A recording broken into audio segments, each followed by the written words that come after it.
ఈరోజు మనము ధ్వనికి శక్తి ఉందనే ప్రయోగం చేస్తున్నాం మనం. ఓకేనా? ధ్వనికి ఏముంది? శక్తి ఉంది. ధ్వనికి శక్తి ఉంటే ధ్వని ఏం చేస్తున్నారో వస్తువులని వస్తువులని ఏం చేయాలి? కదిలిస్తే ధ్వనికి శక్తి ఉందని మనం గుర్తుపడతాం. అవునా కదా? ఈరోజు మనము మన పుస్తకంలో ఉండేటువంటి ప్రయోగం చేద్దామంటే 2 సెల్ ఫోన్లు కావాలి. ఎన్ని కావాలి? 2 సెల్ ఫోన్లు. సెల్ ఫోన్ లోపల వేయాలి, మనము బయట నుంచి ఫోన్ చేయాలి. ఇది రింగ్ వస్తుంది. రింగ్ వచ్చినప్పుడు సౌండ్ వచ్చినప్పుడు ఇట్లా మనకి ఏమైతే ఇసుక ఏమైతే చక్కెర కాదు ఉప్పు అయిన ఏమవుతుంది? ఎగురుతుంది. ఎగరడం వల్ల మనకి ఏం తెలుస్తుంది? శక్తి. దేనికి శక్తి ఉంది? ధ్వనికి శక్తి ఉందని మనకి తెలుస్తుంది. విషయం మనకి తెలుస్తుంది. ఓకే, అయితే మనం ఇక్కడ సెల్ ఫోన్లు మనకి అవైలబుల్ లేవు కాబట్టి 2 కావాలి కాబట్టి మనం ఇప్పుడు ఏం చేస్తున్నాం?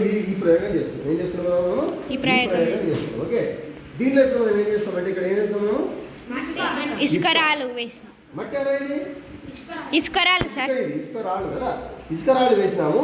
ఇక్కడ ఎవరైనా గట్టిగా మాట్లాడితే ఈ ధ్వని తరంగాలు దీనికి తాకినప్పుడు అక్కడ ఇసుక రాళ్ళు ఎగరడం మనం గమనించవచ్చు. ఓకేనా? ఎవరు వస్తారు గట్టిగా వచ్చి? అరవండి, ఏం కాదు, గట్టిగా అరవండి వచ్చి.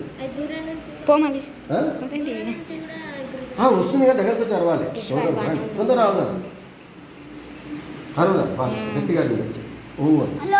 గట్టిగా ఇక్కడ కదులుతున్నాయి కానీ మా ఇంటికి కదులుతలేవు. ఇంకెవరు సార్? హలో, లైట్ కదులుతుంది. మీకు కనిపిస్తుందా? ఇసుక కదులుతుందా లేదా? మట్టి కదులుతుందా? అంటే నేను మాట్లాడినప్పుడు ధ్వని తరంగాలు ఏం చేస్తున్నాయి? కానీ ఈ డ్రమ్ముని కంపనాలు చేస్తే ఈ డ్రమ్ము కంపనాల వల్ల ఇక్కడ ఇసుక ఏం చేస్తుంది? ఎగిరి పడుతుంది.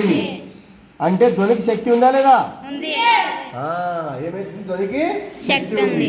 ఎవరు మాట్లాడతారా? ఇంకా ఎవరు మాట్లాడండి గట్టిగా వచ్చి, గట్టిగా అరవండి. మీకు మంచి అవకాశం ఇస్తే మాట్లాడండి. మీరు ఒకటి క్లాసులో వస్తారు, రండి.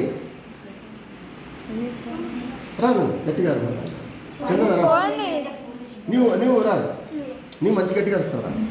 ఓ అని గట్టిగా రా. ఇక్కడ చూసినా ఎంతమంది? ఇంకా మంచి మనసారాలు గట్టిగా గట్టిగా మనసారాలు గట్టిగా. ఓకేనా? ఇసుక కదులుతుందా లేదా?